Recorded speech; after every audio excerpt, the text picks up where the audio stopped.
ناظرین آج ہم بات کریں گے اللہ کے پہلے نبی اور پہلے انسان حضرت آدم علیہ السلام کی تاریخ کے بارے میں۔ یہ کہانی قرآن مجید میں کئی مقامات پر بیان ہوئی ہے اور یہ انسانیت کے آغاز کی اصل کہانی ہے۔ ناظرین کرام، اللہ تعالیٰ نے زمین پر اپنا خلیفہ بنانے کا ارادہ فرمایا۔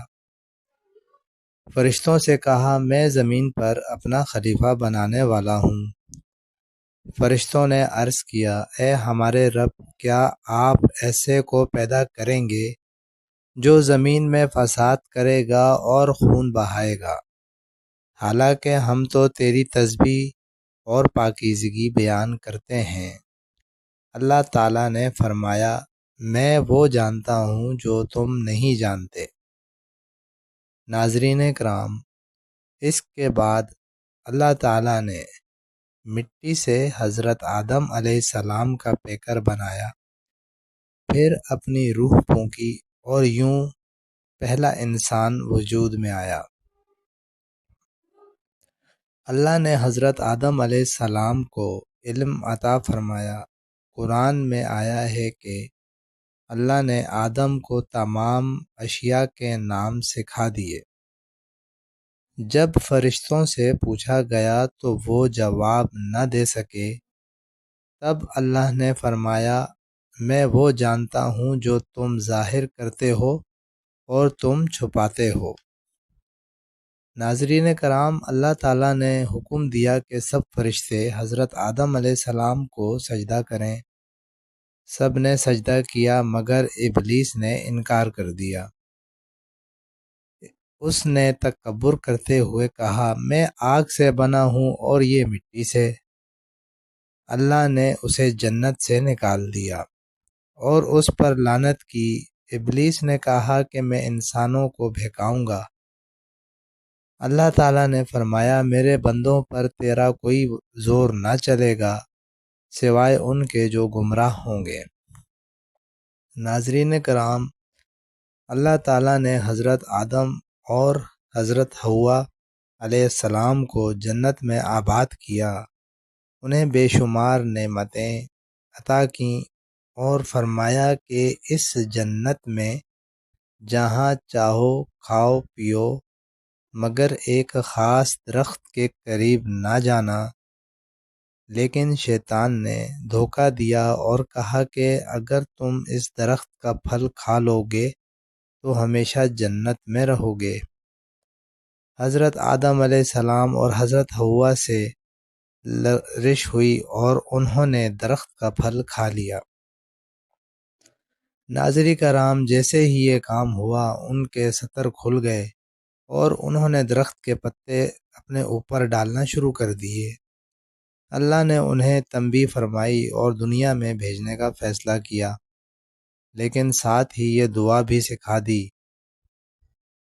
القرآن یعنی، اے ہمارے رب، ہم نے اپنی جانوں پر ظلم کیا، اگر تم ہمیں معاف نہ کرے اور رحم نہ کرے تو ہم خسارہ اٹھانے والوں میں سے ہو جائیں گے۔ ناظرین کرام، اللہ نے ان کی دعا قبول کی اور معاف فرما دیا، لیکن یہ طے ہوا کہ اب انہیں زمین پر رہنا ہوگا، محنت کرنی ہوگی اور وہی لوگ کامیاب ہوں گے جو اللہ کی ہدایت پر چلیں گے۔ ناظرین کرام، حضرت آدم علیہ السلام زمین پر پہلے نبی اور پہلے باپ تھے۔ اللہ نے انہیں کھیتی باڑی اور زندگی کے ہر وہ اصول سکھا دیے۔ ان کے کئی بیٹے اور بیٹیاں ہوئیں اور یوں انسانیت کا سلسلہ آگے بڑھتا چلا گیا۔ قرآن اور حدیث میں ان کے بیٹے قابیل اور حابیل کے درمیان اختلافات پیدا ہوا اور جس کی وجہ سے قابیل نے اپنے بھائی حابیل کو قتل کر دیا۔ ناظرین کرام، یہ دنیا کا پہلا قتل تھا جو ایک بھائی نے دوسرے بھائی کا کیا۔ ناظرین کرام، حضرت آدم علیہ السلام نے اپنی پوری زندگی میں انسانوں کو اللہ کی عبادت اور اس کے احکام پر چلنے کی تعلیم دی۔ آپ کو 1000 سال کی عمر عطا کی گئی۔ آپ علیہ السلام کا وقت قریب آیا تو فرشتے نے آپ کی روح قبض کر لی۔ آپ علیہ السلام کو زمین پر ہی دفن کیا گیا اور یہی پہلا جنازہ تھا جو پڑھا گیا، کیونکہ حضرت آدم علیہ السلام کو اللہ تعالیٰ نے جنت سے زمین پہ بھیجا تھا، تو جب حضرت آدم علیہ السلام کا وقت وصال آیا تو آپ کی قبر مبارک زمین پر ہی بنائی گئی۔ ناظرین کرام، حضرت آدم علیہ السلام کی تاریخ ہمیں یہ سبق دیتی ہے کہ انسان اگر غلطی کرے اور پھر اللہ کے حضور توبہ کر لے تو اللہ معاف کرنے والا ہے۔ اللہ معاف کرنے والا ہے۔ ہمیں یہ بھی سکھاتی ہے